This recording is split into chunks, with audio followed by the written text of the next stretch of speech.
যেনক আজি মই বাছনি কৰাৰ টপিকটো হৈছে শূন্য সহনশীলতাৰ মাধ্যমেৰে দুৰ্নীতি দমন।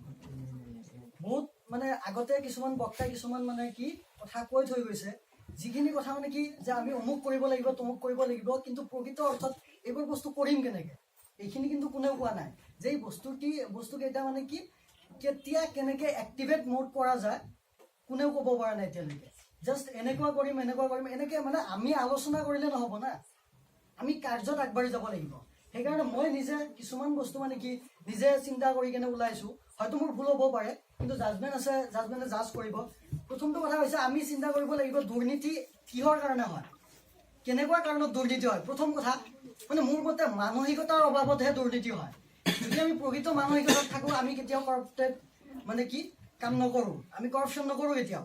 সেইকাৰণে প্ৰথমত মানসিকতাৰ শিক্ষা মানে কি আমাৰ ভাৰতবৰ্ষক দিব লাগিব, যে আমি প্ৰকৃত মানুহ হ'বলৈ এনেকুৱা কাম কৰিব লাগিব।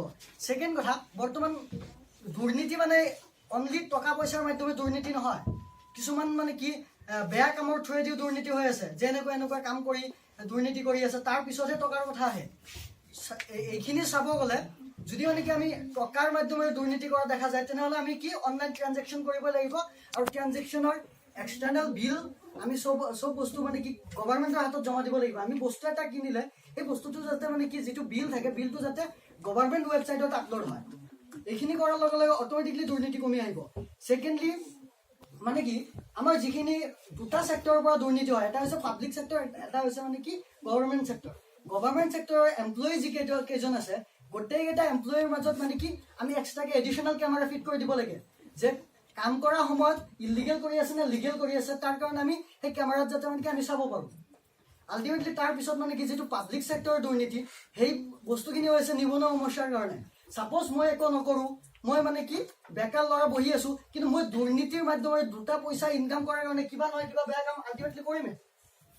তেতিয়া অট'মেটিকলি লাহে লাহে মোৰ হেবিটটো বাঢ়ি আহিব, আৰু এটা সময়ত মই কৰাপ্টেড পাৰ্চন হৈ যাম। তাৰ পিছৰ কথা হৈছে এইখিনি কৰাৰ পিছতো যদি মানে কি দুৰ্নীতি মানে কি কমি নাহে, তেনেহ'লে ইয়াৰ ভিতৰত আমাৰ মানে কি প্ৰশাসন বিভাগ বহুত আছে। প্ৰশাসন বিভাগত এক্সট্ৰাকৈ মানে কি কৰাপশ্যন কণ্ট্ৰল এছ'চিয়েশ্যন আছে, এণ্টি কৰাপশ্যন আছে, বহুত আছে। কিন্তু গভৰ্ণমেণ্ট ছেক্টৰৰ পৰা কিছুমান স্পেচিয়েল মানে কি ইনভেষ্টিগেশ্যনৰ কাৰণে কিছুমান মানুহে মানে কি এক্টিভ কৰি দিব লাগে, নিয়োগ কৰিব লাগে, যাতে মানে কি আমি এই মানুহবোৰৰ দুৰ্নীতিৰ বিষয়ে বা এটাকে অফিচাৰৰ মানে গোটেইখিনি এনকুৱাৰী আমি কৰিব পাৰোঁ। আৰু এইটো হাৰ্ডলি হ'ব লাগে, কোনেও নজনাকৈ। যে নহওক এইখিনি কৈ মোৰ বক্তব্য সামৰিছোঁ। ধন্যবাদ, আৰু ক্ষমা কৰিব যদি পুৰ